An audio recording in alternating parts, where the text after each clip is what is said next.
नमस्कार, आप सबका स्वागत है मेरे यूट्यूब चैनल हिंदी की बिंदी पर। मैं हूं डॉक्टर प्रदीप प्रसन्न और आप भी प्रसन्न होंगे, ऐसी आशा ही नहीं, मुझे पूर्ण विश्वास है।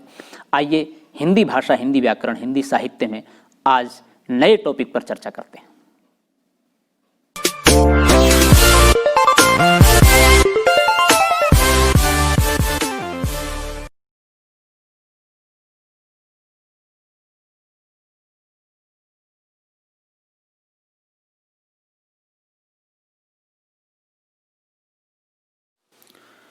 विद्यार्थियों, आज की वीडियो हम बना रहे हैं हिंदी नाटक पार्ट 7।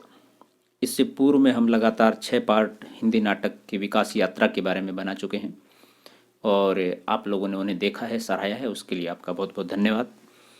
निश्चित रूप से ये वीडियो, लगभग सभी वीडियो आपके काम की हैं, महत्वपूर्ण टॉपिक की हैं, तो आप लगातार यूँ ही देखते रहें। और हिंदी की बिंदी चैनल को अभी तक सब्सक्राइब यदि आपने नहीं किया है तो उसे सब्सक्राइब जरूर कर लें, ताकि सभी वीडियो की नोटिफिकेशन आप तक तुरंत पहुंच जाएं, और बेल आइकॉन को भी ज़रूर दबा दें। तो आइए शुरू करते हैं हिंदी नाटक पार्ट 7। हिंदी नाटक विकास यात्रा का ये लास्ट पार्ट है। इसके बाद भी यदि कुछ चीज़ें आपकी समझ में नहीं आती तो आप कमेंट्स के माध्यम से हमें बताएं, हम फिर से उसे स्पष्ट करके और सरलीकृत करके समझाने का प्रयास करेंगे।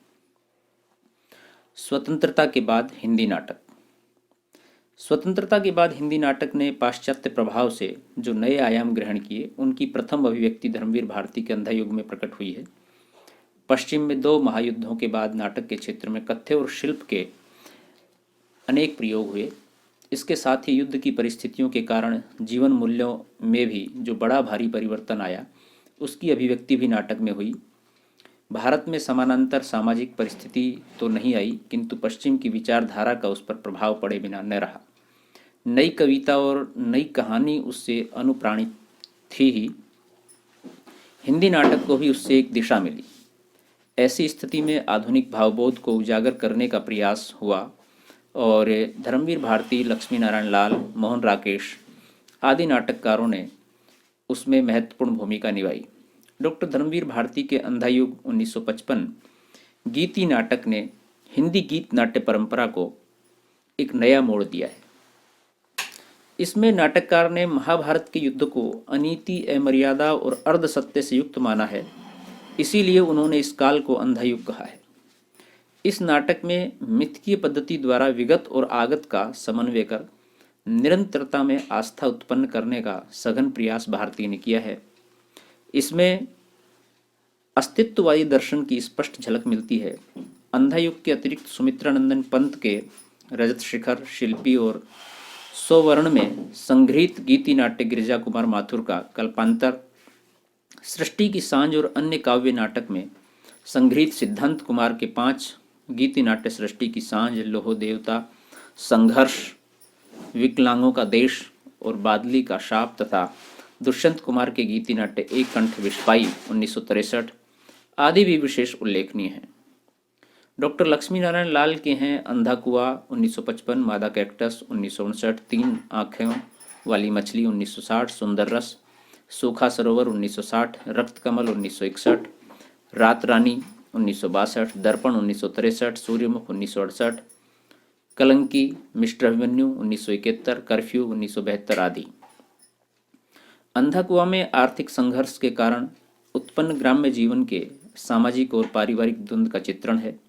मादा कैक्टस, सुंदर रस, सूखा सरोवर और रक्त कमल उनके प्रतीक नाटक हैं। तोता मैना नाटक टेक्निक के नए प्रयोगों को प्रस्तुत करता है। यह नाटक लोकवृत्त पर आधारित है। दर्पण और रात रानी समस्या नाटक हैं। दर्पण में मनुष्य को अपने वास्तविक रूप की तलाश में भटकते हुए दिखाया गया है। कलंकी नाटक में अनेक जटिल प्रश्नों यथा संक्रांतिकालीन लोक चेतना को प्रस्तुत करना, आज के समय में भी कर्मकांड, अंधविश्वास देखना, यथार्थ का सामना करने से कतराना आदि को लोक रंगमंची संस्कृति अभिव्यंजनावादी नाट्य संरचना में प्रस्तुत किया गया है।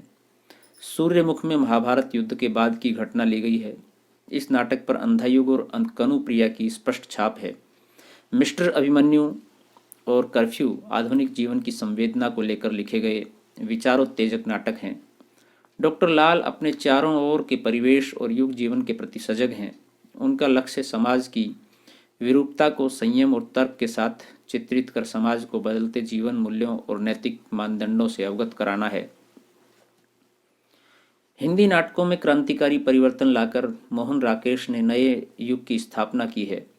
उनका आषाढ़ का एक दिन 1956, लहरों का राजहंस 1963 और आधे अधूरे 1969 नाटक निश्चित ही ऐसे आलोक स्तंभ हैं जो सुदूर भविष्य में भी हिंदी नाटक को एक नवीन गति दिशा प्रदान करते रहेंगे। मानवीय संबंधों में विघटन के कारण टूटते हुए व्यक्ति के आभ्यंतर यथार्थ का चित्रण करना इन नाटकों का केंद्रीय कथ्य मूल स्वर है। आषाढ़ का एक दिन कवि कालिदास और उसकी बाल संगनी मल्लिका के प्रेम और संघर्ष की कथा पर आधारित है। कालिदास अपने परिवेश एवं मल्लिका से कट जाने के कारण जीवन के नए अर्थ की तलाश में निकल पड़ता है। लहरों के राजहंस अश्वघोष के प्रसिद्ध महाकाव्य सौंदरानंद पर आधारित है। इस नाटक में नंद सुंदरी और गौतम दोनों से निरपेक्ष हो जाने के बाद अलगाव की स्थिति में आंतरिक सत्य की तलाश करने के लिए चल पड़ता है। उनका जीवन बोध अस्तित्ववाद की वैचारिक भूमिका पर भी उभरा है। राकेश की दृष्टि का यह यथार्थ जीवन अर्थों की खोज तक ही सीमित है। किसी परिणति तक पहुंचना राकेश का अभिष्ट भी नहीं है। इसी कारण उनके समस्त नाटकों का समापन किसी निश्चित अंत पर पहुंचकर नहीं होता। आधे अधूरे द्वारा आधुनिक जीवन से साक्षात्कार कराया गया है। इसमें महानगर के मध्यम वर्गीय परिवार का चित्रण है। आज के परिवार की टूटन और चुक गए आपसी संबंधों को नाटक में बड़े सशक्त ढंग से प्रस्तुत किया गया है। अस्तु राकेश ने अपनी नाट्य सृष्टि में अंतर्निहित यथार्थ को पकड़ने की चेष्टा की है। सभी नाटक रंगमंचीय संभावनाओं से परिपूर्ण हैं। प्रसाद जी के बाद सर्वाधिक सशक्त नाटककार हम राकेश को कह सकते हैं। उन्होंने अतीत के सघन कुहासे और अपने समसामयिक जीवन के अंधे गलियारों में भटककर सभी स्तरों पर अपनी नाट्य कला को पूर्णतः आधुनिक रखा है। मोहन राकेश के बाद जिस नाटककार के प्रति विश्वास जागता है वह है सुरेंद्र वर्मा। उनके नाटकों में द्रौपदी, सूर्य की अंतिम किरण से पहली किरण तक, आठवां सर्ग आदि उल्लेखनीय हैं।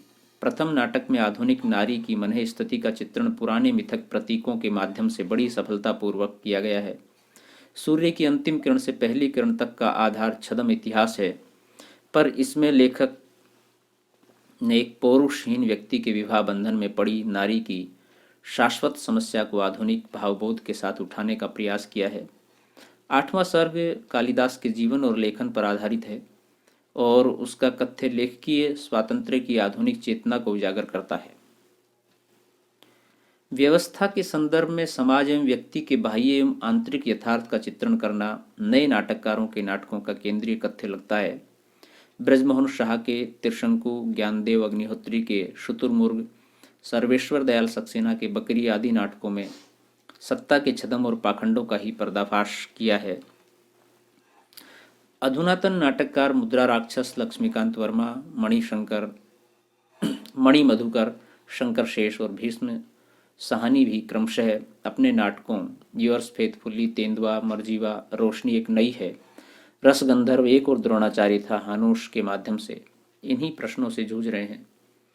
इन्होंने जहां एक और वर्ग वैषम्यों की चेतना को जागृत करके व्यवस्था के ह्रासशील रूपों का यथार्थ चित्रण किया है, वहीं सत्ता के दबाव में पिस रहे आम आदमी की करुण नियति और उससे उत्पन्न संतराश का भी रूपायन किया है।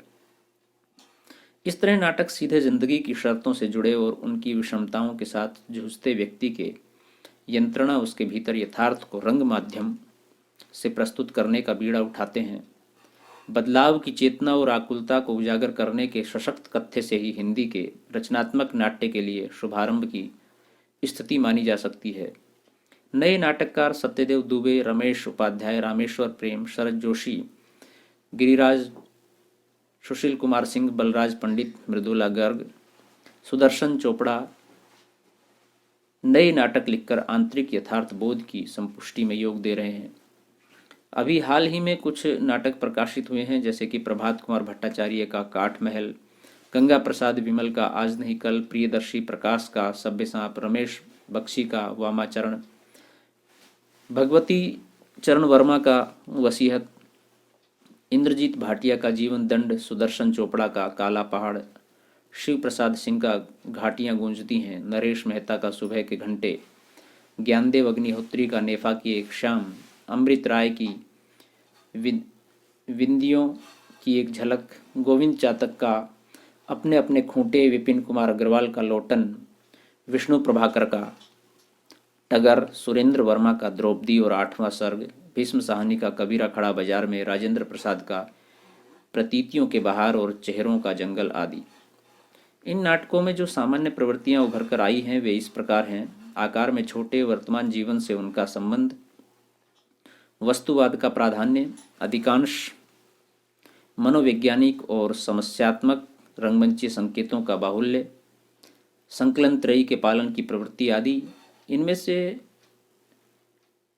अंतर्मन की सच्चाइयों को नकार कर तटस्थता का मुखौटा लगा लेने का उपदेश देने वाले नाटककार कहाँ तक सफल हो पाएंगे, इसका सही मूल्यांकन उनकी आने वाली कृतियों से ही लग सकेगा।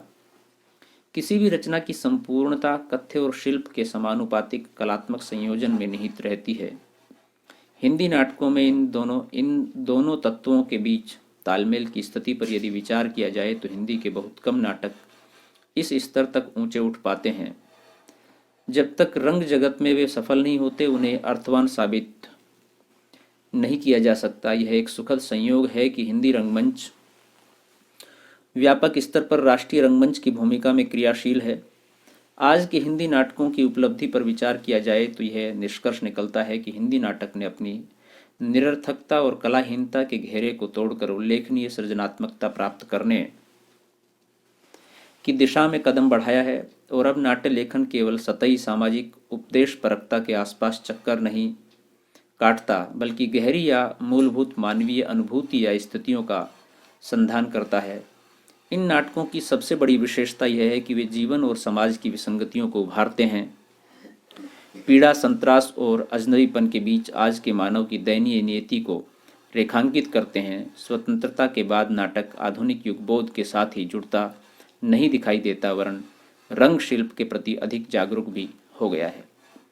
तो विद्यार्थियों, ये थी आज की वीडियो। आपको कैसी लगी हमें ज़रूर बताएं। वीडियो आपने पूरी देखी, इसके लिए आपका बहुत बहुत धन्यवाद। यदि वीडियो आपको अच्छी लगी तो इसे लाइक करें, शेयर करें और कमेंट्स करें, और कमेंट्स के माध्यम से हमें बताएं वीडियो आपको कैसी लगी। अपने दूसरे सहपाठियों के साथ इसे साझा करें ताकि वो भी इससे लाभान्वित हो सकें, और हिंदी की बिंदी चैनल को आप सब्सक्राइब जरूर कर लें ताकि कोई वीडियो आप मिस न कर पाएँ। किसी भी अकादमिक परीक्षा या प्रतियोगी परीक्षा की आप तैयारी कर रहे हैं और कोई विशेष टॉपिक पर आप चाहते हैं कि वो समझना, तो आप हमें कमेंट्स के माध्यम से बताएं, हम उस पर वीडियो बनाएंगे ताकि आपके लिए वो वीडियो तैयार हो सके और आप उससे लाभान्वित हो सकें। तो आज के लिए इतना ही। नेक्स्ट वीडियो में फिर मिलते हैं, तब तक के लिए शुक्रिया, नमस्कार।